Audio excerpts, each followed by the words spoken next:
ఈరోజు మీరు కాంగ్రెస్ ప్రభుత్వం మీరు చెప్పినట్టే ఈ 2 లక్షల ఉద్యోగాలు వేస్తా అన్నారు.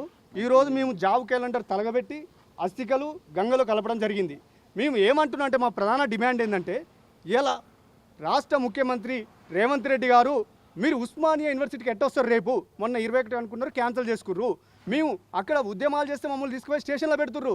ఈ రాష్ట్ర వ్యాప్తంగా అన్ని యూనివర్సిటీలను ఏకం చేస్తున్నాం. మేము బిడ్డ మీరు ఒక్కటి ఆలోచన ఈ దేశ చరిత్రలో కానీ ఈ రాష్ట్ర చరిత్రలో ఎన్నడూ లేని విధంగా జీపీఓ పోస్టులు 10,954 పోస్టులు ఉన్నాయి. అందులో దానికి మీరు పాత విఆర్ఓలకి విఆర్ఏలకి అవకాశం ఇచ్చారు. వాళ్ళు క్వాలిఫై అయింది ఓన్లీ 3,454 పోస్టులకే వాళ్ళు క్వాలిఫై అయ్యారు. బాగుంది.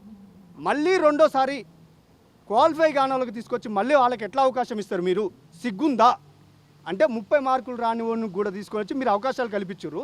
ఇంకా రిమైనింగ్ 7,500 పోస్టులు ఖాళీగా ఉన్నాయి జీపీఓలో. ఆ 7,500 పోస్టులకి కొత్త నిరుద్యోగులకు అవకాశం వేయండి. మీకు సోయిసోగా లేకపోతే మీకు ఏం అవగాహన ఉంది? కొత్త నిరుద్యోగులు ఎదురు చూస్తుర్రు. మీకు బుద్ధి లేదా? ఇవాళ రిమైనింగ్ పోస్టులకి 30 మార్కులు రాని తీసుకొని వచ్చి పెడితే వాడు ఏం చేస్తాడు?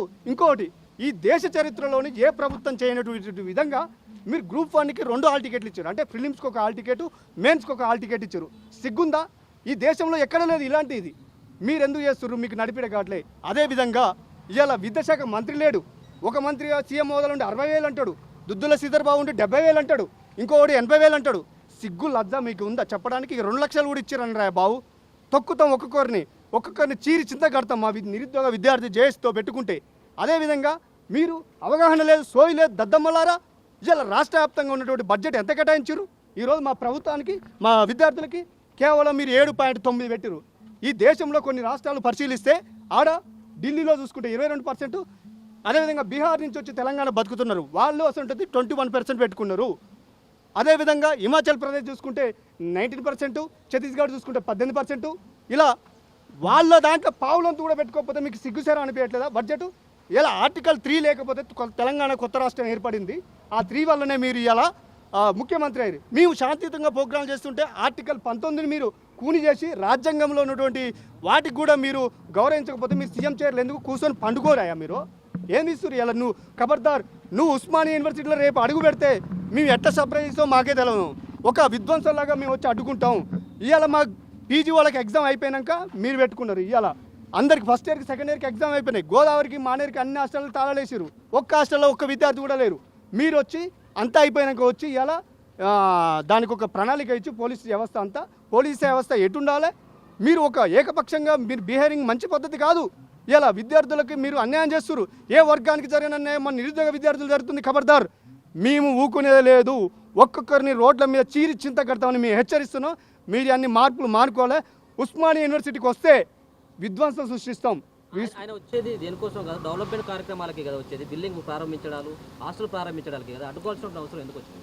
అది డెవలప్మెంట్ కార్యక్రమం ఏంది? ఇప్పుడు గత ప్రభుత్వం ఇచ్చిండు, వాళ్ళు శంకుస్థాపన వచ్చి ఈయన చేస్తుండు. కనీసం ఇలా ఉస్మానియా యూనివర్సిటీలో హాస్టల్లో వసతులు లేవు, బాత్రూమ్ సరిపోవట్లేదు, నీళ్ళు సమస్య ఉన్నది. ఇలా హాస్టల్లో ఉన్నటువంటి 25 హాస్టళ్ళు ఉన్నాయి సుమారుగా. ఒక్క హాస్టల్లో కూడా బాత్రూమ్లు సరిగా క్లీనింగ్ లేదు, పద్ధతి లేదు. సపరేట్ బడ్జెట్ కేటాయించాలి. ఇలా రాష్ట్రంలో ఎన్నడూ లేని విధంగా ఉస్మానియా యూనివర్సిటీలో ఒక్కొక్కడు ఇయర్కి 50,000 కడుతురు. ఓయూలో సీట్ వచ్చి కూడా సెల్ఫ్ ఫైనాన్స్ కోర్సు వాళ్ళు కూడా 50,000 కడుతురు. సిగ్గు అనిపిస్తుందా నీకు?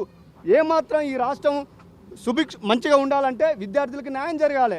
మీరు గవర్నమెంట్ అని చెప్పుకున్న యూనివర్సిటీలో కూడా ఒక్కొక్క విద్యార్థికి 2 సంవత్సరాల పేరు మీద ₹1,00,000 వసూలు చేస్తారు. ఈ పీకడానిక? మీకు విద్యా వ్యవస్థ మీద అవగాహన లేకపోతే చెప్పండి, మేము ఇస్తాం. మీకు ఏమేమి అవగాహన ఉందో లేదో.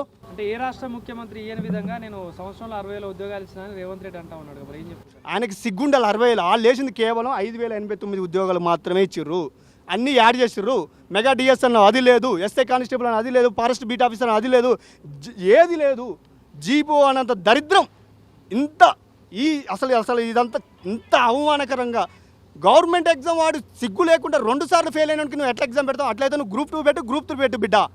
ఎస్ఐ కానిస్టేబుల్ కూడా మళ్ళీ ఫెయిల్ అయిన మళ్ళీ తీసుకోవాలి. అంటే పనికి రాని వాళ్ళని తీసుకొని వచ్చి మేము సబ్జెక్ట్ చదువుకొని ప్రిపరేషన్ అయ్యి సిద్ధంగా ఉండి ఈ రాజ్యాంగం ప్రతి ఒక్క సబ్జెక్ట్ మేము అవగాహన పెంచుకుంటే మాకు అవకాశాలు కలిపకుండా ఎవరికో దిక్కుమాలలోనికి ఇస్తారా? ఇవన్నీ మానుకోకపోతే రాష్ట్ర వ్యాప్తంగా అన్ని యూనివర్సిటీలు ఏకంగా చేసినాం, అన్ని ఉమ్మడి జిల్లాలో వ్యాప్తం చేసినాం, విధ్వంసం సృష్టిస్తాం.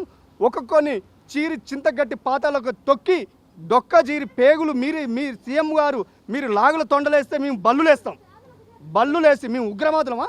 సోయలేదా? ఇవన్నీ మార్పులు చేసుకుంటే బాగుంటుంది. లేని ఎడల మేము పెద్ద ఎత్తున కూడా విధ్వంసం సృష్టిస్తున్నాం. ఉద్యోగాలు వాళ్ళు చెప్తాను, మీకు 2 కోట్ల ఉద్యోగాలు ఇచ్చినా కానీ మీ వాళ్ళకి రావు. రోడ్ల మీద తిరిగేటువంటి వాళ్ళంతా కూడా పార్టీలతో సంబంధాలు ఉన్నటువంటి వ్యక్తులు పీటీఎం బ్యాచ్ ఇలాంటి వాళ్ళు కొంతమంది అంటారు. సిగ్గుందా? మేము యూనివర్సిటీ స్థాయిలో ఎంఏలు ఎంఎస్సీలు స్టడీ చేసుకుని ఎవడో చెప్తే హౌలే కానీ మేము ఎట్లా వింటాం? మేము ఒక ప్రిపరేషన్ నుండి ఒక కోచింగ్ తీసుకొని ప్రిపరేషన్ ఈ స్థాయికి వస్తే ఎవడో చెప్పే ఇంత తెలివి తక్కువలం కాదు, దద్దమ్మలం కాదు.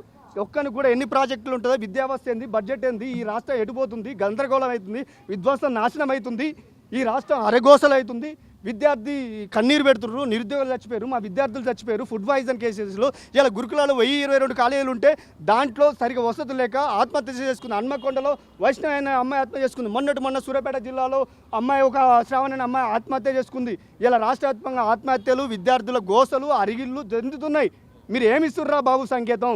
లేని ఎడల మేమందరం మిమ్మల్ని చుట్టుముట్టి బహిరంగంగా మిమ్మల్ని నేలకు కడతామని మేము హెచ్చరిస్తున్నాం. అంటే సీఎం ప్రోగ్రామ్ ఉందని చెప్పేసి ముందస్తు అరెస్టులు చేస్తా ఉన్నారు, ఎఫ్ఐఆర్లు చేస్తా ఉన్నారు. దానికి సంబంధించి ఏం చెప్తారు? ఇగో మా విద్యార్థులకు అరెస్టులు చేస్తే చేసుకోండి, మేము విద్యార్థులను పోరాడతాం. మీకు సిగ్గుండాలి. మా విద్యార్థులు మీరు అరెస్టు చేస్తే మీకు ఎవడిచ్చిండు హక్కు, రైట్స్?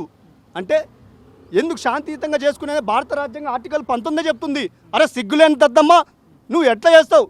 అంటే రాజ్యాంగాన్ని గౌరవించడం నువ్వు సీఎం హోదాలో ఉండొద్దు, ఎమ్మట్ల రాజీనామా చేయి బిడ్డ. అంటే సిగ్గుశరం లేదా మీకు? ఇవన్నీ మానుకుంటే బాగుంటుంది. లేని ఎడల మేము పెద్ద ఎత్తున కూడా మేము డిమాండ్ చేసి హెచ్చరిస్తున్నాం. ఈ రాష్ట్రం గందరగోళం అయ్యే పరిస్థితికి ఏర్పాటు చేస్తాం మేము.